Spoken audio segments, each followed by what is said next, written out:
Hello lads and ladies, and welcome back to the channel, and welcome back to a different kind of video. Now this is going to be a new series on my channel. Before we get underway, as always, drop a like if you are enjoying this video, and make sure you subscribe to follow the rest of my videos. So as you can see in front of you right now is Fantasy Premier League. Now I'll be honest, I do enjoy Fantasy AFL. I've played it a lot. I really get into it. Now, Fantasy Premier League is something I haven't really seriously done. I think I did it 1 year once and sort of lost interest halfway through. This year, I'm dedicated to stick to it, and I'm going to try and stick it out for the entire season.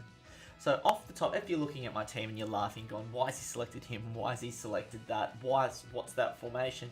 It's because I don't play a lot of it, so I'm going to need your help.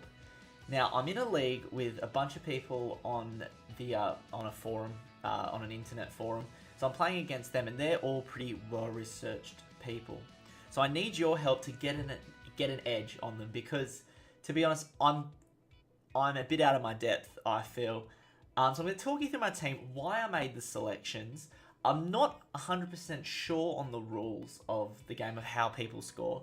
So you might, if you want to comment below, write maybe some changes you want, and as well, maybe fill me in on what's the best strategy to go with scoring and otherwise. So you got De Gea in goal, pretty much a straightforward selection. I thought De Gea is a solid goalkeeper. Very little past him. Thought that'd be a wise choice. From the left, I've got Koscielny, centre back, pretty attacking, gets on the ball a lot, and can definitely bob up for a couple of goals, as well as very quick going back, very quick at shutting down people. As for Laqueta, Chelsea, I'm expecting to have a lot of a better year, and he'll be important for them getting down the wings, crossing the balls in if to Diego Costa or whoever Chelsea have in the middle. So I think he'll be in for a few assists for sure. Bellerin, the same reason. If Arsenal stick with Giroud up front, Bellerin's going to be the one getting down the wings and crossing the ball in. So to Giroud or some striker, whatever striker Arsenal decided to sign. So I thought Bellerin would be a smart choice there.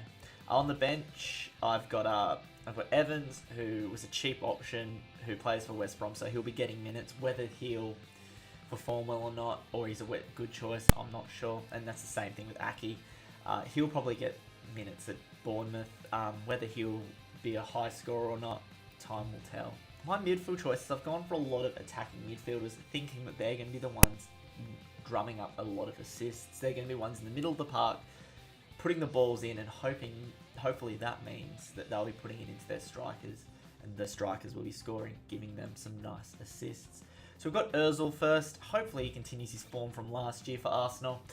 He was playing in ball after ball after ball. So if Giroud sorts out his finishing, or Arsenal bring in a more clinical striker, Ozil's going to be in for a lot of points. Eriksen was good last year. Probably a little bit down from what his own expectations are, but he's got Harry Kane up front. Harry Kane's going to be banging them in. Eriksen will be good, assisting into Kane, but also he's good on a free kick, so he'll be down for a few free kicks as well. Sigurdsson, off an amazing Euro campaign. I reckon he'll take another step up this year for Swansea, and he'll be a really solid choice. He'll be big on assists. He's usually a penalty taker for Swansea, as well as he'll bang in a few goals too. So all good reasons, I think, to have Sigurdsson in. And Ward-Prowse is a bit of a funny one. I'd blown my money on the first two selections, so I had to go for a bit of a cheaper option there for the fourth midfielder. And I've gone Ward-Prowse because he's a young player. I reckon he'll have a breakout year for Southampton this year, so he could be a big scorer from the get-go. He's a crafty midfielder, great passing, so hopefully that means assists for him. However, I don't know if he's the right selection. Do let me know in the comments below if you think him or anyone else seems out of place.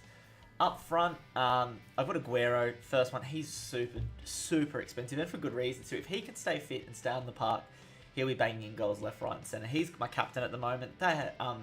Man City have Sunderland first up, so he should be banging in a lot against Sunderland. So that's why I've got Aguero there, up front, captain. You got Defoe next to him. Defoe's been really good last year for Sunderland. With Sam Allardyce not there anymore, will he have the same impact? Who knows? But he always seems to manage to eke out a goal or two a game. that Sunderland are really in. So I think he'll be a solid choice. And on the other side, you've got Wilson, who started last season in really good form. Went down with injury pretty early. But from what I saw, I thought he was really good. So I think if he can stay fit and Bournemouth have a decent season, he could be in the points. You go to my bench, Valdez, who's now at Stoke. I've got him there because I'm not sure the situation with Butland. Is Butland going to stay? Is Butland going to go? Who knows? But Valdez is a good keeper. If Valdez does start, I'll probably be keeping him. If he doesn't, I might look to move him on. We'll see. Kante, I got told by a couple of people he's not a big scorer in this, which is understandable. He doesn't do a lot of goal scoring, a lot of assist giving. He sort of just runs box to box. But he was cheap, and I thought in Chelsea's situation, in their formation, he might have a bit more of a part. So he's there for the time being. We'll see how he goes. And I've already talked about Evans and Aki. That's my team, my preseason team for the Fantasy Premier League. Again, I'm not sure how the scoring goes, so I've got to do that research myself. But do let me know in the comments below if you think this is a solid team or if there are any changes you think I should make to the personnel or to the formation I use. As always, guys, like the video, subscribe to follow this series, as well as my AFL fantasy series and my Pokemon Nuzlocke. Thank you for watching, guys. Hope your team does better than mine, and I'll see you later.